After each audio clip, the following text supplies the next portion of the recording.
From the comical safety videos to the friendly staff wearing fun uniforms, all the way to the expansive selection in the in-seat dashboard, Air New Zealand has deserved its crown as the best airline in the world. And that crown does not come without merit. It was voted first in Star Alliance for customer satisfaction and has seen a 10% bump in customer recommendations. And although this success is very exciting, you know better than all of us the competitive landscape that we face into the future.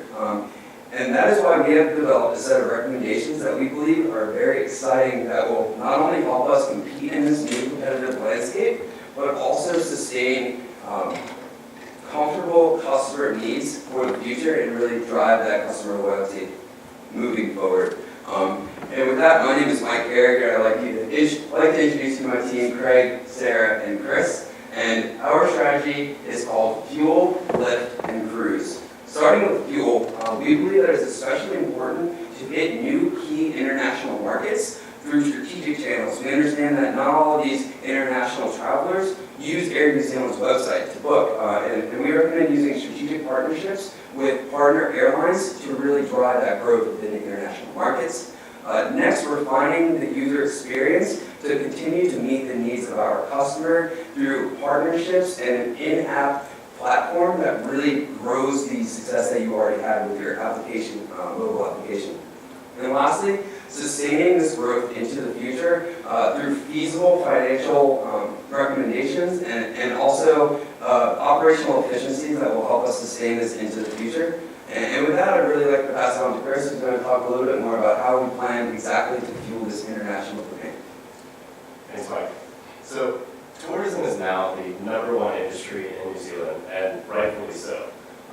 The number of people coming in and out of the country is growing by about 5.5% per year.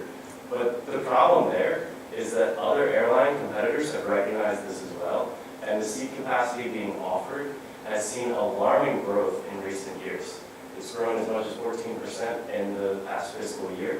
And if these average projections were to extend out over the next 5 years, what we could potentially see is 3 seats being offered for every single person that wanted to come to World Week New Zealand, which is not good for Air New Zealand, it's not good for our competitors, and it's not good for anyone. So the question is, how can we compete in this landscape that's being oversaturated with capacity offerings? Our team looked at pricing, but because these other competitors are large airlines, that doesn't make sense to get in a price war. We won't be able to price them out as we would a smaller entrant. We could look to recommend expanding Air New Zealand's seat capacity further than the 5% that your airline is currently growing at, but that would only exacerbate the problem further. So really what we need is a cohesive set of marketing strategies to generate demand for Air New Zealand over the competitive landscape. And now to do this, the first thing we recommend doing is leveraging these Star Alliance partners that we already have through dual marketing campaigns. These campaigns should be targeted in the countries that our other Star Alliance members have their domestic connections coming from. So since Air New Zealand cannot sustain connecting flights in international markets, the important thing is to show dual promotion. So when you reach someone in a market or in a city not served by Air New Zealand currently, they know to go to that Star Alliance member airline to book their connection flight for coming to Air New Zealand. It's also important for Air New Zealand to directly target the customers in the cities where these flights are already coming in and out of. And so to do that, we recommend looking at the cities in key markets such as the United States, China, the United Kingdom, and Japan, and marketing directly in the cities that these flights are already leaving. We also want to expand the routes moving forward to continue to meet that growing demand and look for expansion routes in Japan, the US, and South America, which we're happy to address more. But at this time, I'd like to pass it off to Sarah, who's going to talk about how we can continue to provide this stellar and award-winning international experience throughout our domestic travel.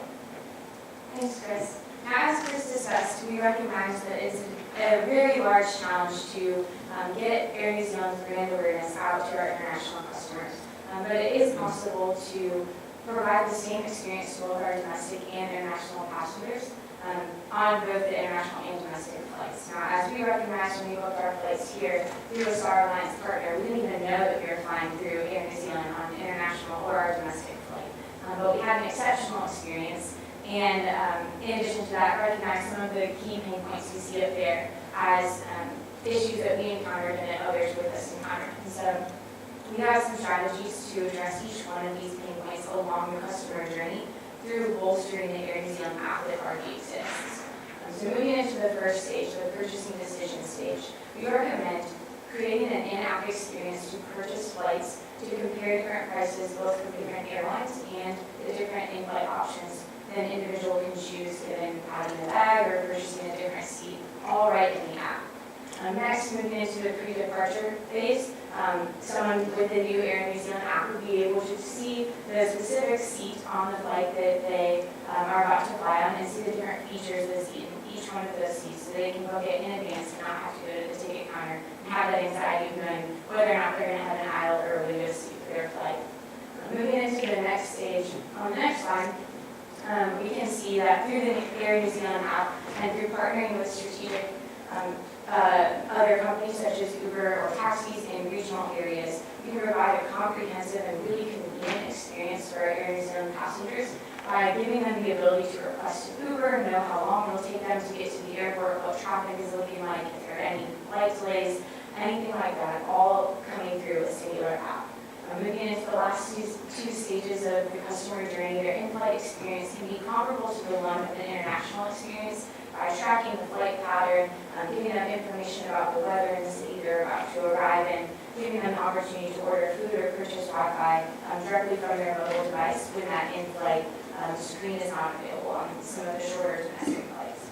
And then finally, upon arrival, we recommend using, again, something kind of similar to the Uber model that sends a very quick customer satisfaction request in order to maintain that level of excellence we've seen Air New Zealand have over the past many years.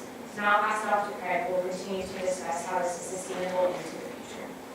Thanks, Sarah. So we were asked to address two different things as Air New Zealand continues to grow over the next, say, 5 years.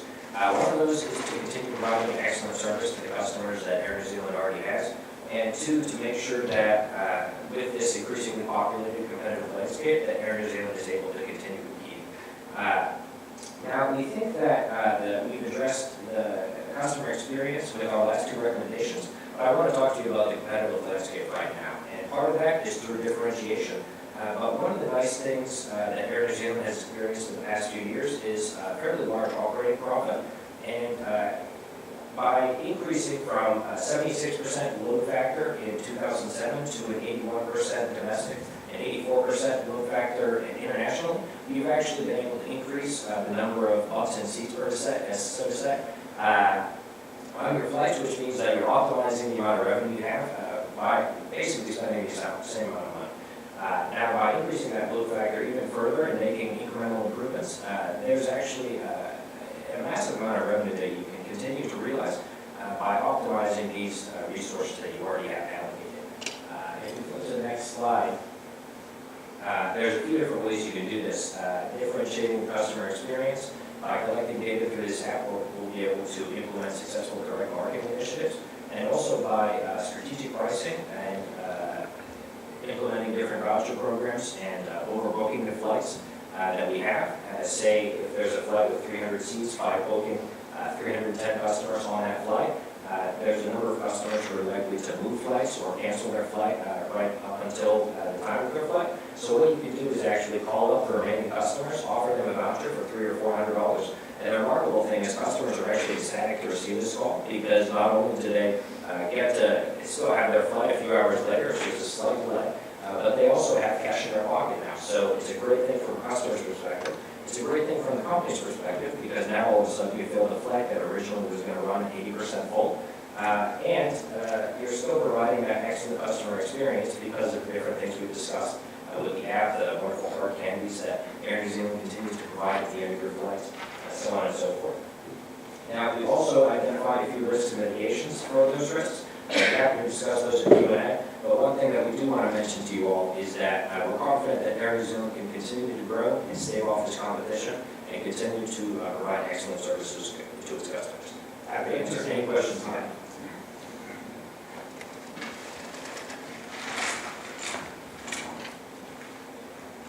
So what's the total benefit from using Google Strategies? Could you repeat the question here? What's the total benefit from implementing the strategies? So we calculated a total incremental revenue of $137 million. That's based on the increase in the load factor and by running certain additional incremental flights. Now, the costs are a little bit more difficult to calculate. We weren't given an income statement for the company. But at least for the load factor, by increasing the incremental revenue there, the incremental cost that the company would incur wouldn't be too great. Specifically, that load factor was a $50 million increase that we calculated to revenue. But because customers, it's an empty seat, so the amount of incremental fuel that you incur in terms of cost isn't too much and definitely would not exceed the incremental ticket price that customer would pay. So it sounds like the bulk of the value is coming from load factor improvement. That's right. What if I was to say we've got a team of revenue managers that do this on a day-to-day basis already? What about your first strategy around cruises different in how airlines typically revenue manage this type of day? So part of that, I think, has to do with the data collection. By encouraging customers to download this app and by gaining the data on individual customers, being able to do the direct marketing initiatives and things like that. Basically, what we're recommending is a comprehensive strategy. Obviously, you do already have a comprehensive team that addresses a lot of this, but we feel that by continuing to double down on some of that and by continuing to see the incremental improvements that you have seen since the recession, there's definitely still improvement there to improve. So what sort of investments needed to achieve that $136 million return?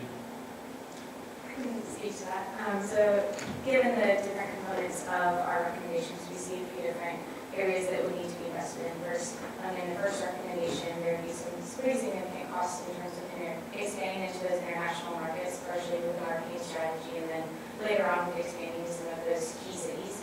Now, as you know, the flight that began from Houston to Auckland increased significant travel organically during the summer months to New Zealand, so we see that as yes, an investment in increasing into those cities, but also a really big opportunity for revenue.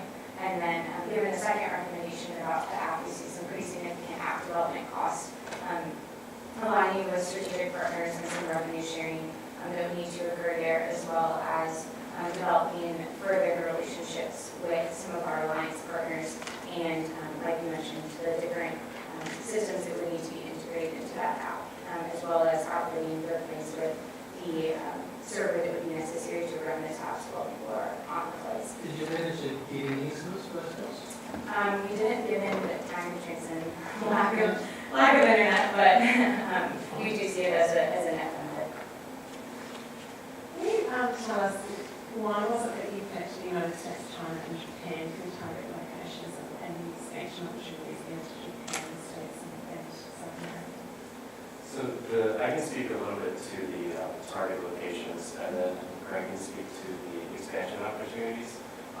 But those were the markets that, one, are currently being served by the majority of our long-haul international flights, but also specifically looking at markets such as China, which is growing rapidly. There's a 28% growth in just the amount of travelers coming into New Zealand from China.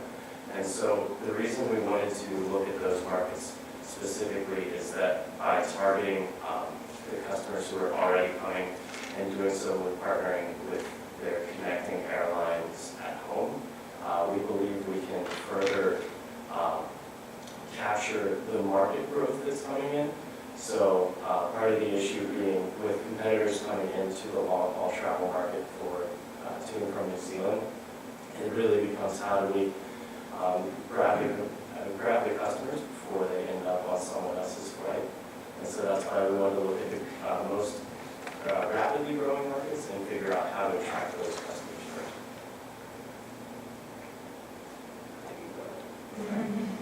So I want to get back to one of your fundamental decisions around not thinking about price competition.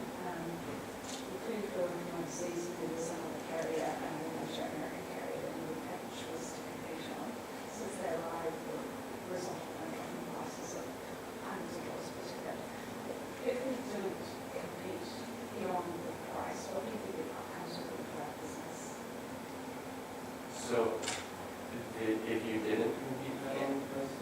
As far as our average is $1,000, and then what has happened, new computers has come on, that is close to 800. Where does that leave us? Absolutely. So what the recommendation meant was not actively competing on price in terms of trying to, undercut the competition. For example, we know that when Pacific Blue entered the market as a domestic low-cost carrier in 2007, your response was saying that you would price them out of the market, and now they're no longer such a strong domestic threat.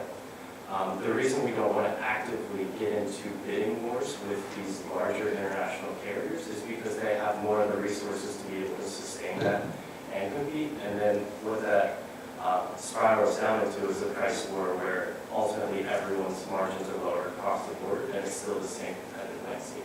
So what we're recommending further is continuing to differentiate based on the incredible experience that Air New Zealand offers, rather than focusing on directly competing on price, and then using those marketing strategies to try to attract the customers before they get a chance to look at any of the other options. So just to follow up on that one, putting aside the load factor strategy, the other two, how do they expand their margins? Because the first one's marketing, so it's about attracting volume basically, but how am I going to make up the prices that I have to cut as a result of competition? So, from an economics perspective, one of the nice things about the differentiation strategy is we're competing on, or we're trying to take advantage of the price elasticity situation that exists. So it's like when you have cola, you have Coca-Cola, you have Pepsi, you have RC Cola, there's a number of different products which are essentially sugar water, and it's through marketing that they're able to differentiate their product, but essentially, It's going to be one again. yeah, it's going to be a volume game, and it's also through the differentiation that we're able to differentiate our product, our service that we're offering. An airplane gets a person from point A to point B, and if we're only competing on price, what you're doing is doing that undercutting game. But by providing a superior level of service, what we're doing is adding to our margin in those areas. We're actually able to charge a slightly higher price because we are differentiating, and that's what allows us to, through volume, earn quite a bit more than we would otherwise. So we put our prices up in the 6 months. Or you're able to keep them where they are as others continue to drop them. What would you review? So primarily the focus for the first two recommendations was focused on increasing the volume and the quantity of customers traveling to Air New Zealand. And that was, so for the international market, primarily for the first recommendation, we're focusing on volume. The app in the second recommendation was going to bolster the experience for both international and domestic traveling. And then the third recommendation was really focused on the domestic market and specifically how we can increase the margin there. Did you consider anything other than that app as an improvement or an opportunity to improve customer experience? Yeah, definitely. So there's some really new, exciting technology that's coming out.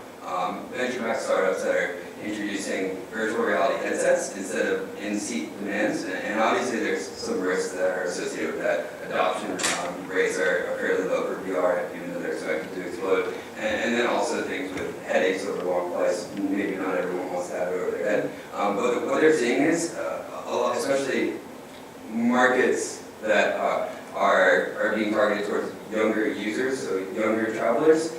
They're excited by the opportunity to actually put this on their head, and it's reducing the space that's taken up by the in-seat dashboard displays. It's also reducing the weight that the actual plane carries, which is reducing fuel consumption. So that's a little bit outside of the box, and maybe more of a forward-looking innovation to keep track of. But introducing other technologies, for instance, with our recommendation, introducing an API for Uber, which has seen extreme success with Yelp and TripAdvisor, and also Facebook events. So you can actually know exactly how long it's going to take you to go to the airport, and you can click request an Uber, and through the app you can get to the airport without leaving the app, which I think is very exciting, especially for Thanks. Just one last question. Any link that you can quickly tell us about between the need to connect with the New Zealand theme? Thank you, James.